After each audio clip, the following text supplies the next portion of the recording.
La dejo bueno, en el aula virtual si tienen duda para repasar algo. Bueno, consultas, si quieren, comenzamos.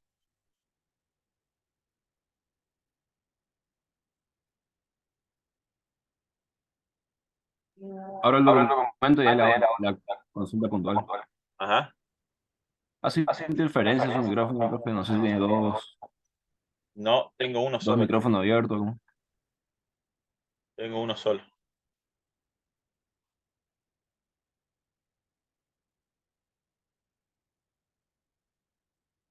Yo acá no escucho ningún tipo de eco.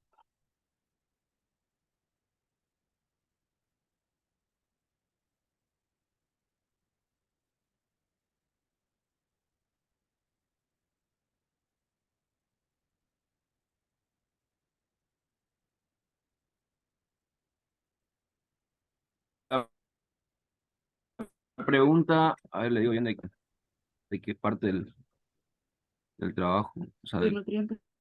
de nutrientes. El título de nutrientes. La pregunta 11 A ver, que comparto la pantalla preguntaba, como para que la...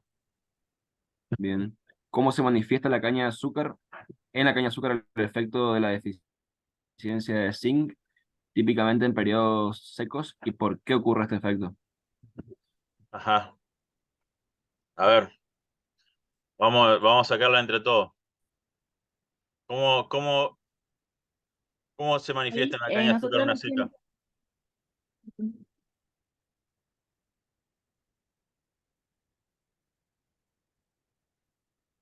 ¿Cómo? ¿Cómo se manifiesta en caña de azúcar, por ejemplo, cuando ustedes ven una seca? ¿Cómo lo ven?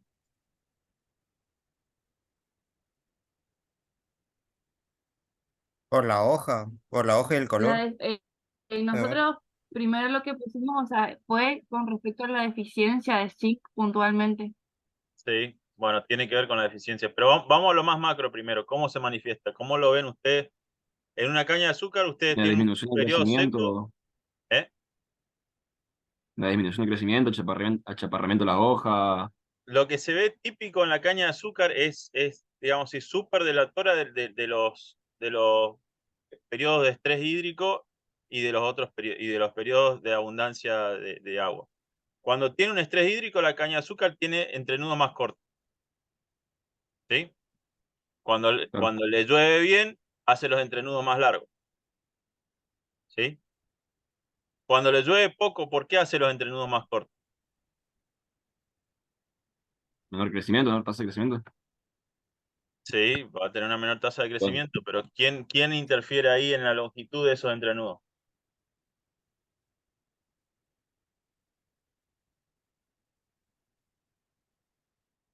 Y el agua para el crecimiento celular. Sí, pero hay un nutriente en particular que justamente por eso les pongo que es el zinc. ¿Por qué? Porque ante la deficiencia de agua o digamos un periodo seco, el zinc, que es un nutriente de baja movilidad, como vimos, al igual que el fósforo, se ve muy perjudicado en cuanto a la absorción. La planta se ve muy perjudicada en cuanto a la absorción de este nutriente. Y el zinc, ¿qué es lo que tiene? El zinc es un precursor del triptofano, ¿sí? Que a su vez es un precursor de las auxinas. Entonces, en los periodos secos, cuando la planta absorbe menos zinc, lo que ustedes van a ver siempre en caña de azúcar es súper botona, entrenudo más corto. Y la consecuencia de esos entrenudos más cortos es deficiencia de zinc que se traslada finalmente en una menor síntesis de auxina, ¿sí? Que produce ese alargamiento de los entrenudos. claro.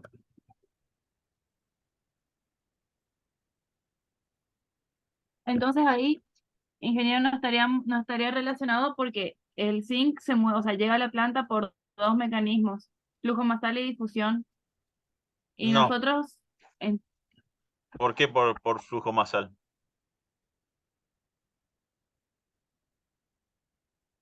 El zinc está en muy baja concentración en el suelo. Y como está en muy baja concentración en la solución del suelo, le llega a la planta por difusión. Es un nutriente de baja movilidad igual que el fósforo. Y son los nutrientes de baja movilidad los que se ven más afectados ante los periodos secos. Recuerden, como para trazar un paralelo, que cuando, por ejemplo, cuando veíamos deficiencia de fósforo primero, la veíamos, por ejemplo, en las huellas, ¿no? Pero principalmente en los periodos secos. Si el cultivo crece en la huella de la pasada de una máquina y llueve normalmente, es difícil que se marque la deficiencia de fósforo. Ahora, en cuanto está seco, enseguida se va a marcar. ¿Por qué? Seca y nutriente de baja movilidad no se llevan bien. Y lo mismo pasa en ese caso con el fósforo, lo mismo pasa acá con el zinc. Claro. Bien, bien.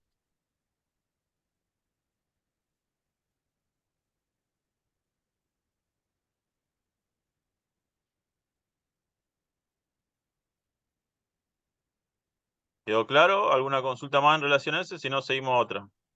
Sí, sí, estoy acá escribiendo justo.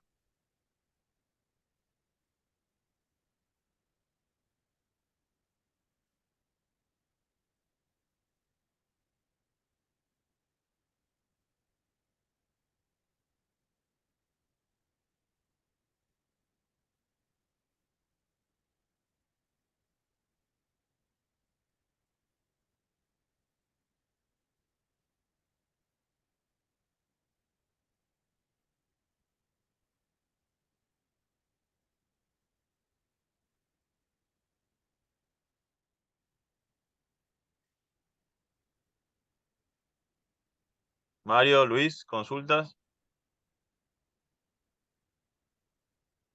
No, está perfecto. El zinc entonces produce acortamiento de entrenudos en la caña de azúcar como síntoma. La deficiencia. La Claro. deficiencia. Sí, sí.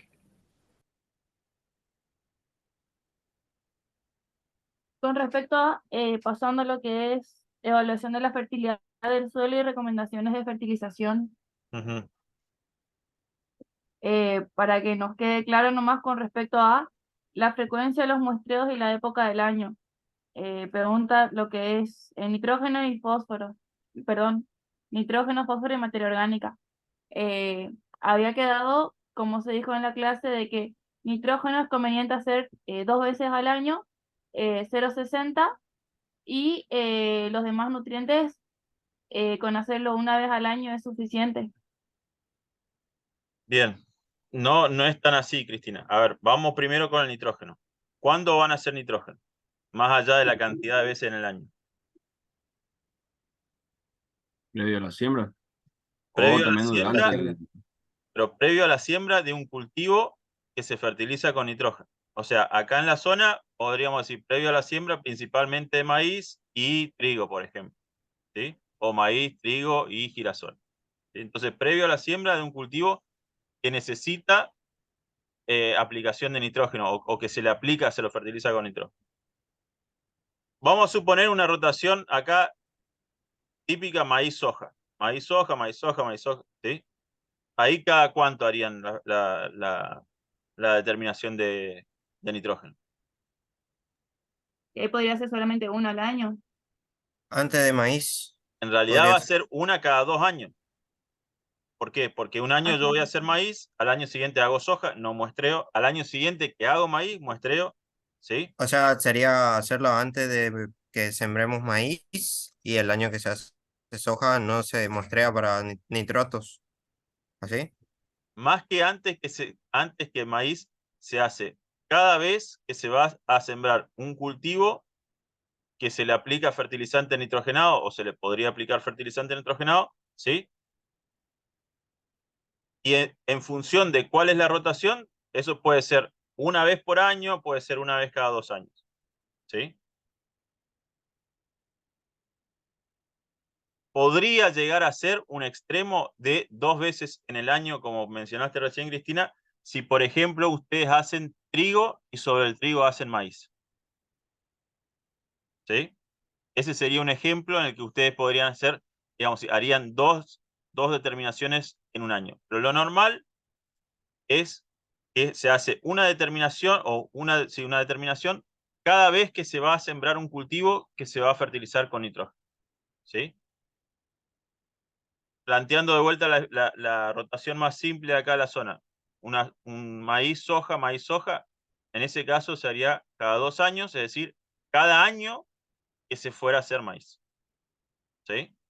Entonces, por eso, en cuanto al tiempo, en nitrógeno está marcado el tiempo por cada cuánto se hace un cultivo que requiere la aplicación de fertilización nitrogenada. En el caso de fósforo, materia orgánica, por ejemplo, la recomendación es hacer un muestreo para determinar estas características cada 3 a 4 años. ¿Sí?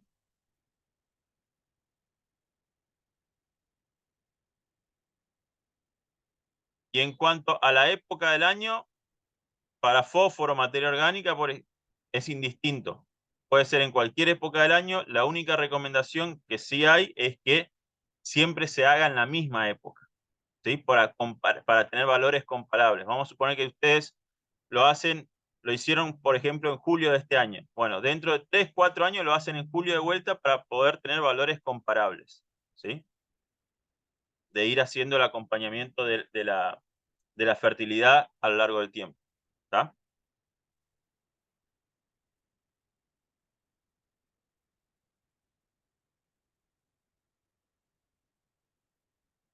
Entonces, lo que sea nitrato previo a la siembra del cultivo que requiere nitrógeno y Sí, lo que sea fósforo cada 3 4 años, siempre a la misma fecha. sí. Pues la pregunta 3 decía, ¿cada cuánto tiempo y en qué época del año sería un muestreo para determinar fósforo y materia orgánica? Por eso que también quedamos medio... ¿Sabía si hace referencia a la materia orgánica por el tema del nitrógeno o únicamente por el fósforo? Ustedes cuando hacen materia orgánica, ¿para qué lo van a hacer? Para saber el contenido o sea, de que pudiera aportar esa materia orgánica por mineralización de nutrientes al cultivo o al suelo, digamos. Lo podrían hacer por ese lado, pero, por ejemplo, ¿qué es lo que vieron con Para Daniel? determinar nitrógeno de la materia orgánica, ¿puede ser también? Yo ¿O les no? diría que no. Yo les hago énfasis a lo largo de nuestras clases que no determinemos nitrógeno a partir de la materia orgánica. Para hacer un balance nomás de si estamos ganando o perdiendo materia orgánica. Tal cual. ¿Sí? Para hacer un balance, para ver la evolución de la materia orgánica en ese suelo. ¿Por qué es importante eso? Porque es fácil. La materia orgánica es el principal indicador utilizado para ver calidad de suelo. ¿Sí? Materia orgánica particulada y NaN. Son los 3 principales. Pero si ustedes van al más básico, es materia orgánica. Entonces, se hace cada 3, 4 años para ver la evolución de ese suelo, para ver si el balance fue positivo o negativo. ¿Sí? ¿Por qué les digo esto? De vuelta. Si estiman nitrógeno a partir de la materia orgánica, ¿qué es lo que vimos a lo largo de las clases? En realidad, la cantidad de nitrógeno que va a estar disponible a partir de la materia orgánica va a depender mucho del periodo de barbecho, ¿sí? Y del cultivo antecesor, de las dos cosas. Si yo no tengo en cuenta el periodo de barbecho, y tuve un periodo de barbecho corto, y vengo de un trigo, por ejemplo, o de un cultivo de servicio, mi materia orgánica va a estar deprimida, o sea, mi aporte de nitrógeno por esa materia orgánica va a estar deprimido porque lo consumió el cultivo antecesor y tuvo un barbecho muy poco para poder mineralizar nitrógeno, ¿sí? Y yo voy a estar superestimando porque calculo directamente a partir de la materia orgánica. ¿Me explico? Por eso es que siempre la recomendación que le hacemos es no calculen el nitrógeno a partir de la materia orgánica, a no ser que sea, por ejemplo, cultivos perennes, ¿sí? En los cuales ustedes saben que el cultivo está ahí todo el año, todos los años, ¿sí? Como vimos, por ejemplo, en clase para yerba mate, ¿sí? O bien que vayan a hacer una recomendación con base en algún manual brasilero que utilice materia orgánica, pero en ese caso puntual, ya el manual les indica que utilicen materia orgánica para eso, ¿sí?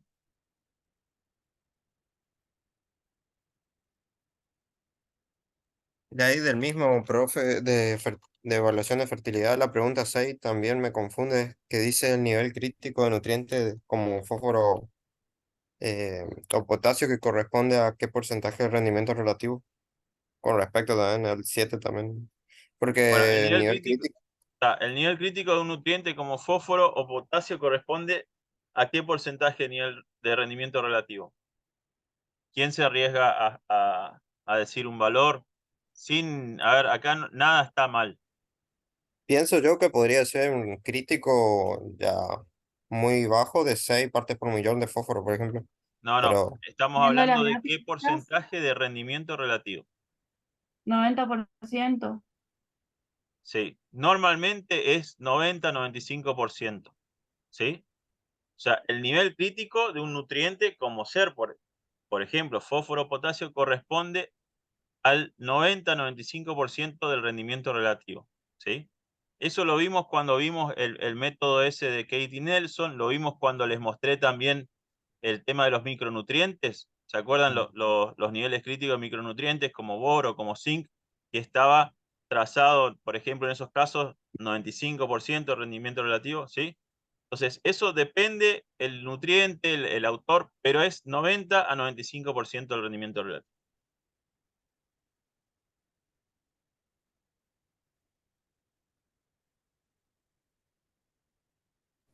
¿Cómo se calculaba el rendimiento relativo? Perdón. Bien. ¿De qué dependía primero? ¿Cómo lo voy a calcular? El rendimiento relativo es básicamente la diferencia que uno obtendría por fertilizar un cultivo en comparación a uno no fertilizado. La fórmula era el rendimiento que te da del no fertilizado sobre el rendimiento fertilizado. Está eso para el caso de que uno evalúe tratamiento fertilizado y no fertilizado. Claro. ¿Sí? Pero también Y hay si ensayos son, en los cuales tenemos varios tratamientos fertilizados y un testigo no fertilizado. Y ahí claro, y lo que ahí se hace es, ¿cómo se hace? Contanos, Andy. en el denominador se utilizaría el rendimiento del cultivo, o sea, el rendimiento del tratamiento que tuvo mayor rendimiento. O sea, Exactamente, si ¿sí? hicimos 4 prácticas de fertilización y la segunda es la que te da mayor rendimiento, eso usamos como denominador en todos los... Correcto, ¿sí? Y eso está en la última diapositiva más o menos de la primera clase, ¿sí? Que vimos conceptos básicos para fertilidad del suelo, uno de ellos dijimos respuesta a la fertilización y otro rendimiento relativo, ¿sí? Y ahí están Cuando las se, dos ha- formas de calcularlo. y cuando se habla de un 90% del rendimiento relativo es en relación al que tuvo mayor rendimiento de los En relación, tratamientos en, fertilizados. en relación al que tuvo mayor rendimiento de ese ensayo, ¿sí? Claro. Yo les voy a mostrar un ejemplo. Eh,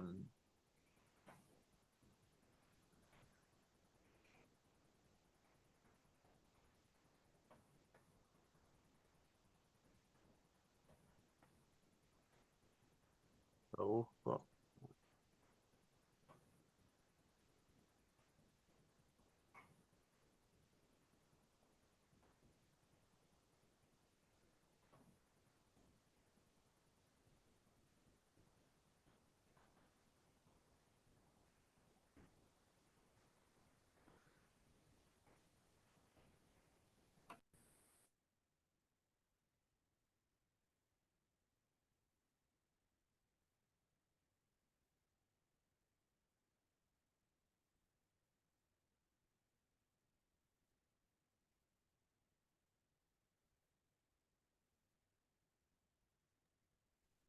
¿Están viendo ahí?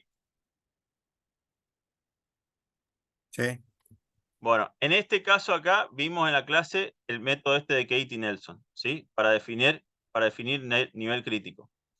En este caso acá, fíjense ustedes que el rendimiento relativo que adoptó este autor fue del 85%, ¿sí? Pero lo normal, como yo le decía, es que el nivel crítico corresponda al 90-95% del rendimiento relativo. O sea, ¿qué es? Es básicamente donde yo trazo esta línea horizontal acá, ¿sí? Si lo vemos en ejemplos acá locales a nivel nacional,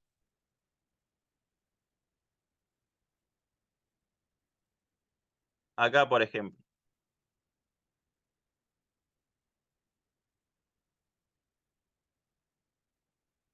¿sí? ven que trazaron sobre la línea del 95% de rendimiento relativo. ¿Está? Ahora, en cada uno, acá, ¿cómo se compone una figura como esta? ¿Sí? Se compone de distintos ensayos que los autores hicieron con aplicación de fertilizante y sin aplicación de fertilizante. ¿Sí? Y cada una de estas bolitas es el rendimiento relativo que alcanzó con la aplicación de fertilizante. ¿Sí? Entonces, trazan sobre el 90 o 95% de rendimiento relativo esta línea acá. ¿Sí?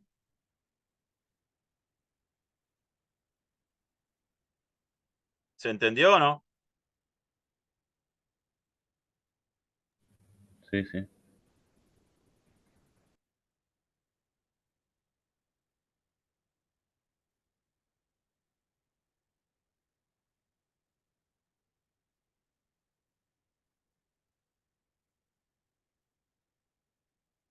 Fíjense ustedes si tienen duda también. Un segundito, ¿eh? Disculpen.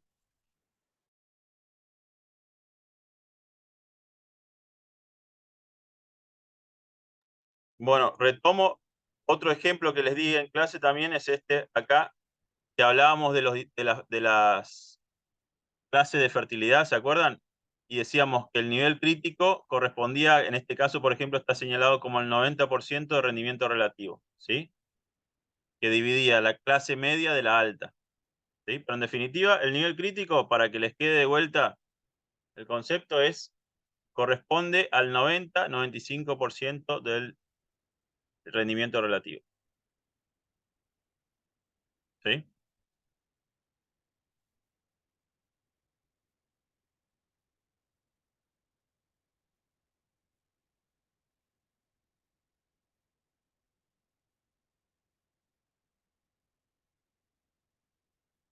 ¿Me escucharon? ¿Quedó claro? No tengo ningún retorno.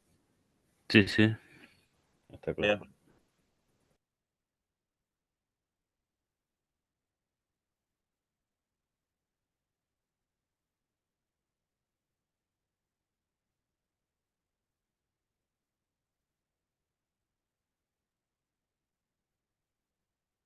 ¿Otra pregunta?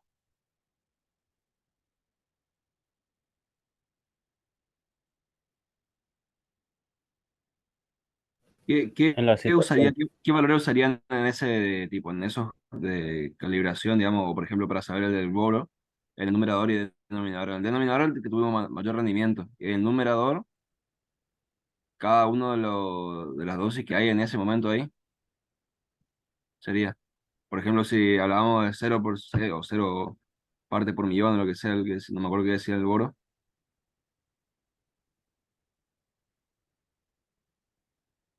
Acá, por ejemplo. Ajá. A Claro, ver, de 0,5. En el primer sí, punto, digamos, que estaba abajo en la parte inferior izquierda. Sería sí. 0,5 de numerador, y de denominador sería el mayor rendimiento que tuvimos, por ejemplo, en el punto bien de la derecha y arriba. Acá, como les decía a ustedes, estos puntos corresponden a distintos ensayos, ¿sí? Cuando uno va a hacer este tipo de calibraciones, lo que tiene que hacer son distintos ensayos, o sea, distintos ensayos. Repetir el ensayo en distintos suelos, ¿sí? Estos puntos corresponden a la concentración que tenía de este nutriente, en este caso boro, extraído con acetato, en cada uno de los suelos donde se hizo cada uno de esos ensayos, ¿sí? Y este punto acá, o sea, en definitiva, la bolita, corresponde al rendimiento relativo que tuvo cada ensayo con un correspondiente valor de boro en el suelo. Fíjense ustedes que para 0,5 hubo un ensayo que rindió, por ejemplo, 66, tuvo un 66% de rendimiento relativo, y para el mismo 0,5 hubo uno que tuvo el 90% de rendimiento relativo. ¿Sí?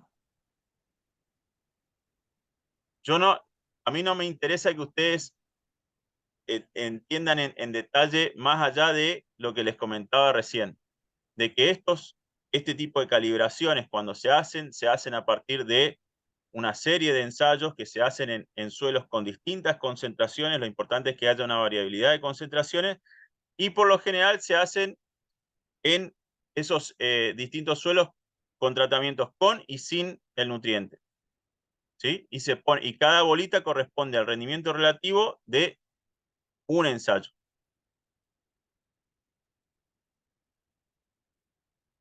¿Sí? Bien, bien, sí.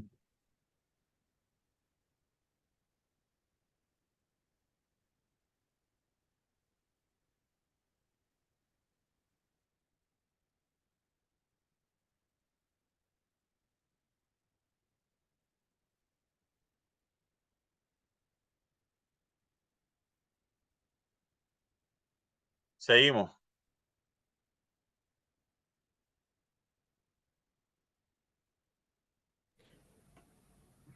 En la situación problema de la parte de relación suelo-planta, Relación suelo-planta.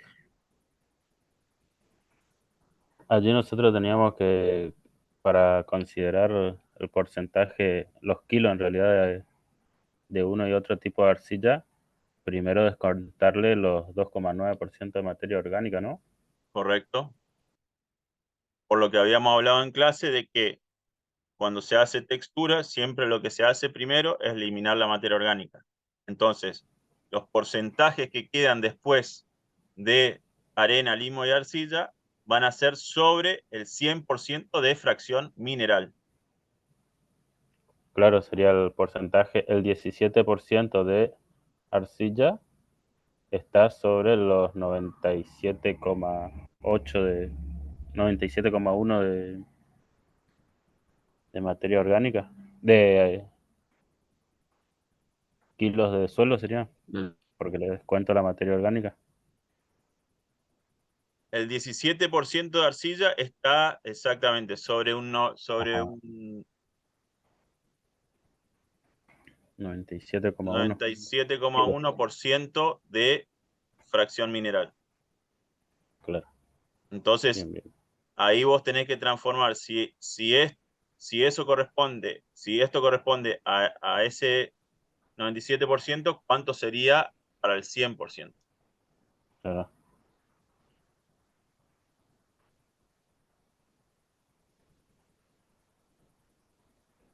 Ah,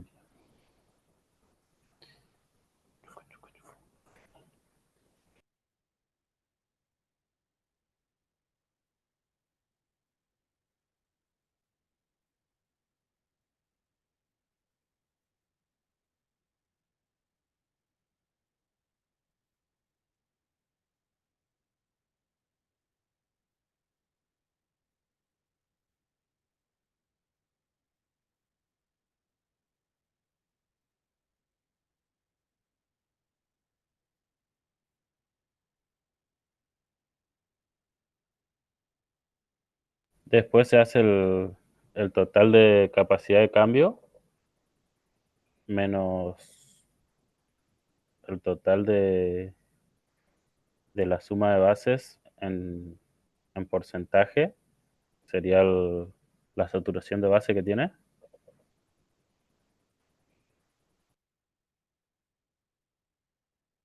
O sea, primero, a partir de los tres componentes que aportan a la SIC, que sería básicamente la materia orgánica, y cada componente de arcilla que tiene, se calcula la capacidad de intercambio catiónica, ¿no? Sí, sí. Y después, teniendo el valor de capacidad de intercambio catiónica, calculamos suma de bases, porcentaje de... A ver, suma de bases, ¿qué necesitamos para calcular suma de bases? Los miliequivalentes de cada base que tiene.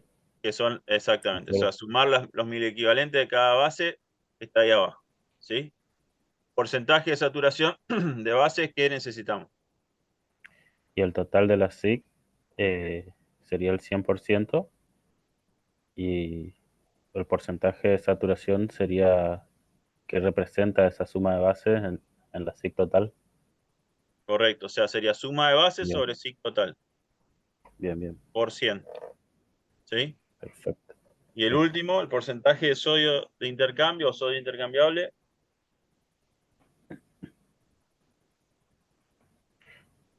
Mm. Y ahí no sé si es en relación al resto de las bases. Bueno, por eso, sáquense las dudas. ¿Cómo se calculaba el porcentaje de sodio intercambiable? La concentración de sodio con respecto a la SIC total. Correcto, Ah, bien, bien, exactamente. bien. ¿Sí? Y de la misma forma se calcula el porcentaje de saturación de calcio, de magnesio o de potasio. Es el valor del catión sobre la SIC total. ¿Sí? Profe, a nosotros se nos cortó justo el internet ahí. Sí, Usted dijo, o sea, estaban hablando de que para calcular la SIC total, se calculaba primero el de la materia orgánica y después se descartaba la materia orgánica del total del suelo y ahí se calculaba como que si el 17% de ese ignora el 2,9% de de materia orgánica. Digamos, el 17% de la parte mineral del suelo. claro, lo que hay que acordarse acá es que ese 17% corresponde a la fracción mineral. ¿Sí? Pero sería el 17% de un 97, algo, 97,1. Exactamente. Y por regla de tres simple, llevar eso a lo que sería el total. Mm, bien. Esa era la pequeña diferencia que veíamos en clase, ¿se acuerdan? Sí, sí, sí. O sea, este ejercicio es repasar lo que hicimos en clase también en este punto en particular.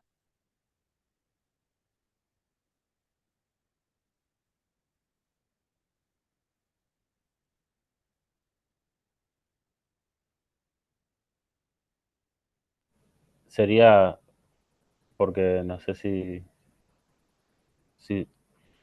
el 17%, calculamos el 17% de los 97,1 kilos de fracción mineral, pero eso hay que llevarlo a 100% para que sea comparable o A ver, para que sea aditivo con déjenme la que materia busco orgánica. el ejercicio. Sí, no, He pausado. Uso de fertilizantes. Sí, muy bien. Bien.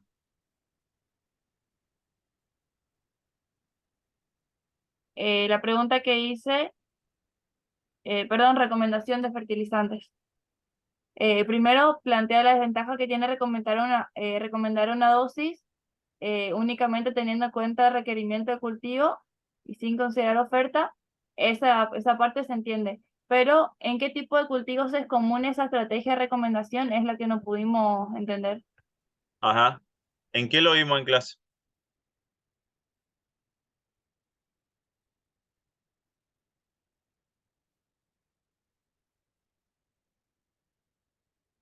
¿Se acuerdan por los dos?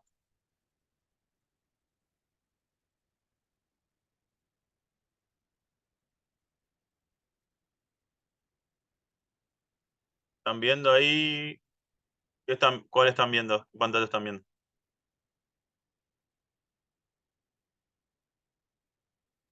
El archivo de las preguntas. En un cultivo hidropónico. Acá. Ese tipo de estrategia, que yo les planteé el ejemplo acá en clase, es la estrategia teniendo en cuenta el requerimiento total. ¿Sí? En este ejemplo lo pueden ver, por ejemplo, para tomate. ¿Sí? En definitiva, es un tipo de estrategia que se utiliza típicamente en cultivos intensivos. ¿Sí? Que es lo que habíamos visto en la diapositiva anterior. Estrategia que lleva normalmente a sobrefertilización y se ve normalmente en cultivos intensivos, ¿sí? En los cuales se desestima el aporte del nutriente por parte del suelo y se tiene en cuenta principalmente el cálculo con base en el requerimiento exclusivamente.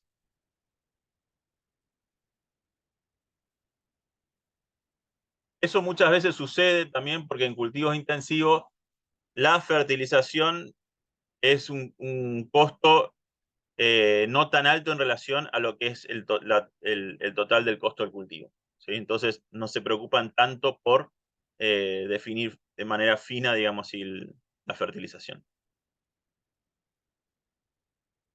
¿Está? Entonces, tipo de cultivo intensivo.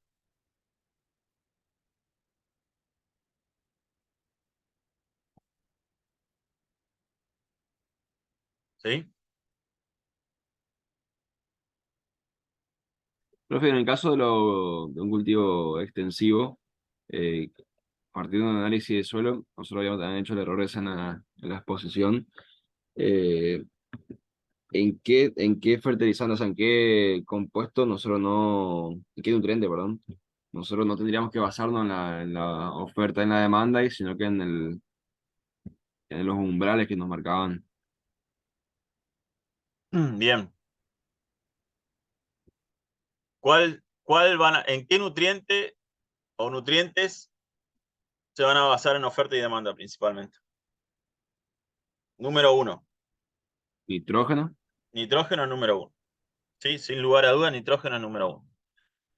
Y el segundo, que por ahí no lo vimos tanto en detalle en clase, vimos algunas cuestiones, pero para que lo tengan bien presente también, es azufre. ¿Sí? Es decir, en los dos nutrientes móviles. ¿Por qué? Yo le enfaticé en clase de estos dos nutrientes porque lo que nosotros hacemos la determinación, tanto de nitrógeno de nitratos como azufre de sulfatos, lo que determinamos es la cantidad total de ese nutriente que hay en forma inorgánica. Entonces, como yo determino la cantidad total que hay en forma inorgánica en ese momento, sí lo puedo llevar a oferta en kilo de nutriente por hectárea y hago podríamos llamar un balance, ¿sí? Una diferencia entre la oferta y el requerimiento, y ahí llego al, al, a los kilos de nutriente a fertilizar o que se necesitan para fertilizar. Todos los demás nutrientes, fósforo, potasio, etcétera, etcétera, los vamos a hacer la recomendación de fertilización con base en una interpretación de análisis de suelo y ver si el nutriente está por arriba o por debajo del nivel crítico. ¿Sí? En la mayoría de los casos, en Argentina, por la forma que se produce, en la mayoría de los casos se trabaja con recomendación por suficiencia, como vimos en particular para el caso del fósforo. ¿Sí? Entonces, si está por debajo del nivel crítico, aplico por suficiencia hasta alcanzar el nivel crítico. O bien, también teniendo en cuenta el nivel crítico, hago una recomendación con base en reconstrucción y mantenimiento. ¿Sí? Típico ejemplo, fósforo también. Pero en definitiva, lo que ustedes, lo que preguntaron recién, ¿hago balance o hago oferta menos demanda? Nitrógeno y azufre. Y ¿Sí? en el caso, por ejemplo, del fósforo, por ejemplo, tenemos un umbral creo que era 13 partes por millón, si no me equivoco. Eh, si estamos en ese umbral o si estamos en 13 partes por millón en nuestro suelo, en ese caso, el año de ese año productivo, ¿repondríamos lo que se extrae únicamente o...? Depende qué tenés en la rotación, Andrés. Si la rotación tenés trigo, por ejemplo, vamos a apuntar a tener 20 partes por millón y ahí vas a buscar reconstruir hasta las 20. Claro, ¿Sí? O si tenés, vamos a suponer que tengas maíz en la rotación, bueno, vas a buscar reconstruir hasta 15. ¿Sí? bien, Entonces, si tu valor es 13, únicamente te diría que podrías aplicar solamente el mantenimiento si tuvieras un monocultivo de soja, pero ya partimos también de la base de que sabemos que un monocultivo de soja es extremadamente negativo para nuestro suelo. ¿Sí? Pero si lo fueras a hacer, el único caso en el que tendrías que aplicar únicamente mantenimiento sería para la soja porque tiene un nivel crítico de 12, 13 parte por millón. bien. Y si no, trabajaríamos con eso de que aproximadamente, depende del tipo de suelo, es 5 kilos de fosfato para una parte por millón de fósforo, digamos, aumentar. O sea, Yo les tenemos, diría, obviamente, yo vamos a les variar de diría, suelo. sí, más fácil piensen siempre en el nutriente, por eso lo hablábamos también en la clase con Daniel. Cada uno tiene su forma. Yo la forma que les transmití es pensando, y que ustedes lo pueden ver en los trabajos de Reduci Calvo también, por ejemplo, del paper al lote, siempre pensando en lo más directo, que es el nutriente. Promedio, 3 kilos de fósforo para levantar una parte por millón de fósforo Bray.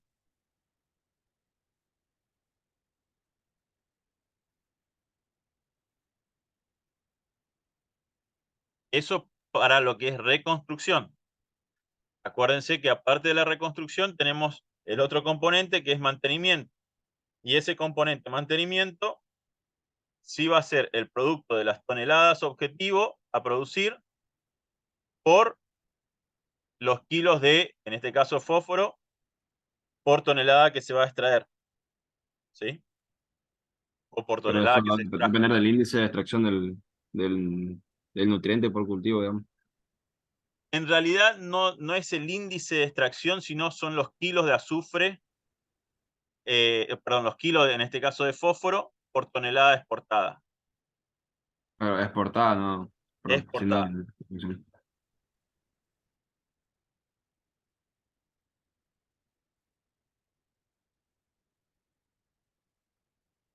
Fíjense usted, a ver, le voy a cambiar la pantalla.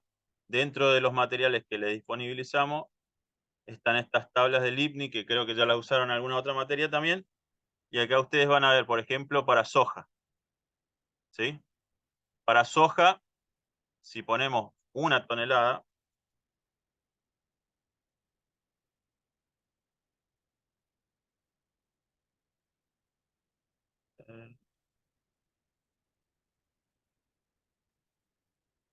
si ponemos 1 tonelada, me señala que la extracción son 2,5, perdón, son 5 kilos.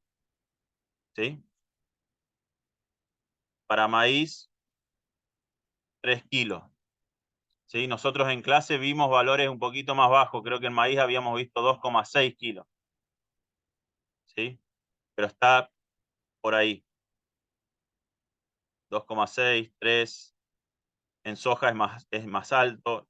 En definitiva, lo que van a multiplicar es la extracción, exclusivamente la extracción, por los kilos exportados.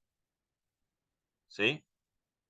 ¿Y por qué yo te decía que no el índice por qué no el índice de cosecha? Porque fíjense ustedes que el índice de cosecha varía por nutriente. En el caso de fósforo, por ejemplo, el maíz es 0,76. Entonces, directamente el valor que ustedes tienen que adoptar es la extracción. ¿Sí? Y también tener presente que estos, así como yo le dije, 2,6 en clase, por ejemplo, o 3 como está acá, son valores promedio. ¿Sí? Si ustedes no tienen ningún valor de referencia, utilizan esto.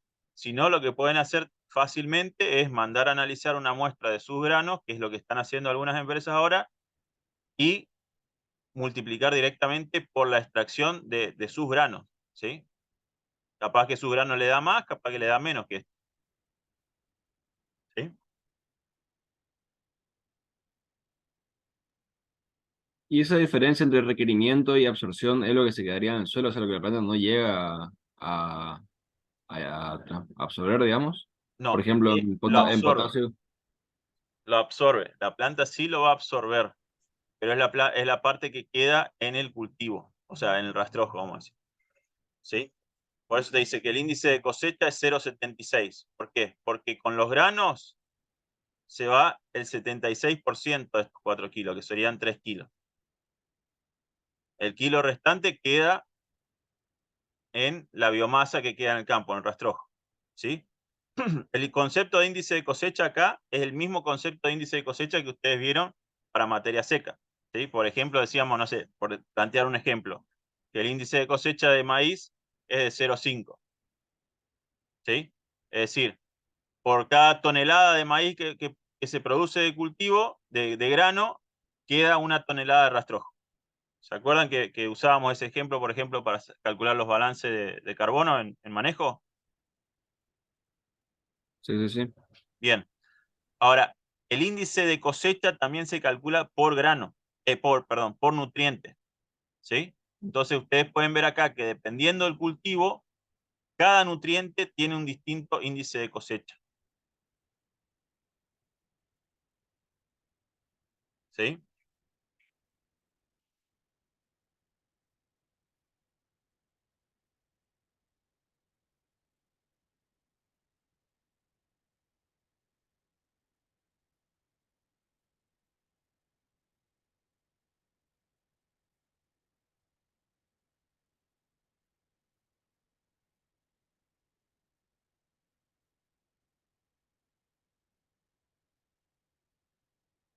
Quedan 5 minutos.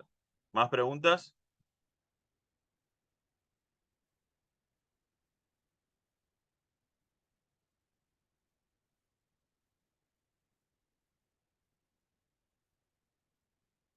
Inge, aprovechando ahí que estábamos mirando la tabla, Ujú, me generó la duda ahora, porque usted, por ejemplo, puso un rendimiento estimado un rendimiento objetivo, perdón, de 1000 kilos por hectárea.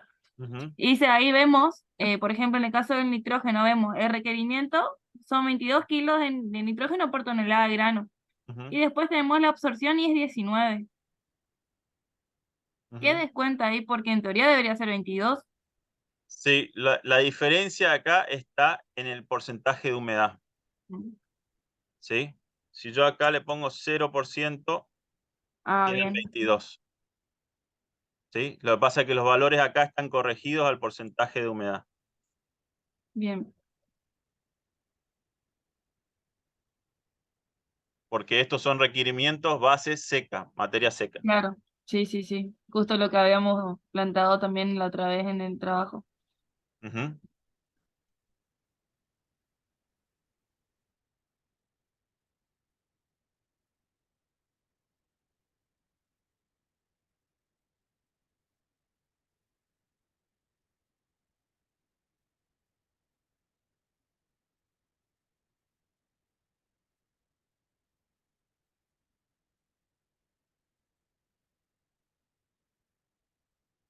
¿Alguna otra consulta? De Nosotros nuestra estamos. parte, no.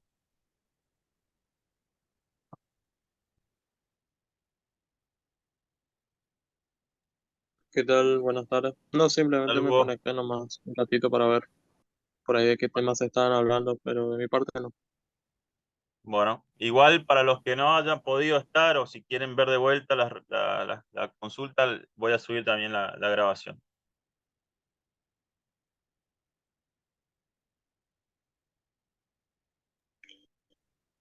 Perfecto, Inge. Le aviso a los chicos si por ahí me preguntan eso. Dale, gracias. Luis, ¿todo bien? Pulgar para arriba.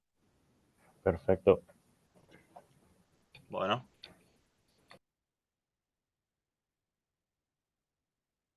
Bueno, chicos, si no hay más dudas, recuerden, mañana va a quedar disponible a partir de las 8, ¿sí? Y va a estar disponible durante una semana la evaluación. Lo que sí es un solo intento, ¿sí? Van a tener 2 horas igual, con lo cual, digamos así, es una evaluación que la pueden hacer con una cierta calma en el sentido de no tener que apurarse, ¿está? Todo va a ser multiple choice, así que mismo que sean ejercicios, ustedes van a tener alternativas de respuesta y van a elegir una, ¿sí? Así que básicamente eso. Y dentro de los puntos, o sea, va a haber 10 preguntas y va a haber intercalado en algún momento, les va a aparecer a ustedes, porque yo le pongo tipo para que aparezcan random las preguntas, les va a aparecer en algún momento un cuestionario, ¿sí? Y les pedimos que por favor completen ese cuestionario de Google para darnos una devolución en cuanto a, a la materia y poder ir mejorando año a año, ¿sí? Perfecto. Bueno, nos estamos viendo en la facultad seguramente. Perfecto, ingeniero. Muchas gracias. Hasta luego, Vale, hasta gracias a ustedes luego. también. Buen estudio. Chau, Hasta chau. luego. Bendiciones, Hasta luego. luego.